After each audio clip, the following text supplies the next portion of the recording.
रसूल अल्लाह ने फरमाया, जो कोई शब कदर में ईमान के साथ और हुसूल सवाब की नीयत से इबादत में खड़ा हो, उसके तमाम अगले गुनाह बख्श दिए जाएंगे, और जिसने रमज़ान के रोज़े ईमान के साथ और सवाब की नीयत से रखे, इसके अगले तमाम गुनाह मुआफ़ कर दिए जाएंगे। अब्दुल्ला बिन अब्बास रज़ी अल्लाह अन्हुमा ने कहा, नबी करीम सखावत और खैर के मामला में सबसे ज़्यादा सखी थे, और आपकी सखावत इस वक्त और ज़्यादा बढ़ जाती थी जब जिब्रील अलैहिस्सलाम अब से रमज़ान में मिलते। जिब्रील अलैहिस्सलाम हज़रत से रमज़ान शरीफ की हर रात में मिलते, यहाँ तक कि रमज़ान गुज़र जाता। नबी करीम जिब्रील अलैहिस्सलाम से कुरान का दूर करते थे।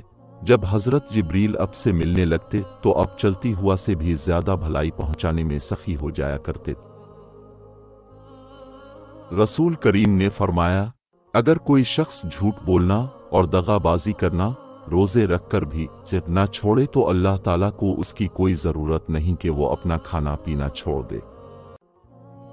रसूल करीम ने फरमाया, अल्लाह पाक फरमाता है कि इंसान का हर नेक अमल खुद इसी के लिए है, मगर रोज़ा के वो ख़ास मेरे लिए है और मैं ही इसका बदला दूंगा, और रोज़ा गुनाहों की एक ढाल है। अगर कोई रोज़े से हो तो उसे फहश गोई न करनी चाहिए और न शोर मचाए।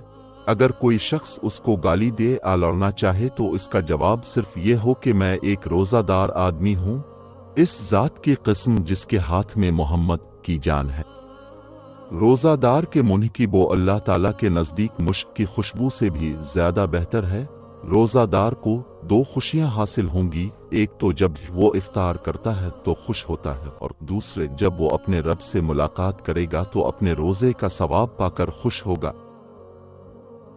हम नबी करीम के साथ थे तो अपने फरमाया, अगर कोई साहिब ताकत हो तो उसे निकाह कर लेना चाहिए, क्योंकि नज़र को नीची रखने और शर्मगाह को बदफली से महफूज रखने का ये ज़रिया है। और किसी में निकाह करने की ताकत ना हो तो उसे रोज़े रखने चाहिए, क्योंकि वो उसकी शहवत को ख़त्म कर देता है।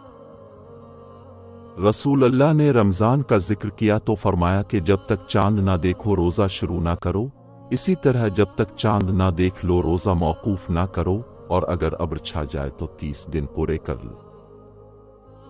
नबी करीम ने फरमाया, महीना कभी 29 रातों का भी होता है, इसलिए 29 पूरे हो जाने पर जब तक चांद ना देख लो रोज़ा ना शुरू करो, और अगर अब्र हो जाए तो 30 दिन का शुमार पूरा कर लो। रसूल अल्लाह ने फरमाया, महीना इतने दिनों और इतने दिनों का होता है। तीसरी मर्तबा कहते हुए अपने अंगूठे को दबा लिया। नबी करीम ने फरमाया, आयूं कहा कि अबुल कासिम ने फरमाया, चांद ही देखकर रोज़े शुरू करो, और चांद ही देखकर रोज़ा मौकूफ़ करो, और अगर अब्र हो जाए तो 30 दिन पूरे कर लो।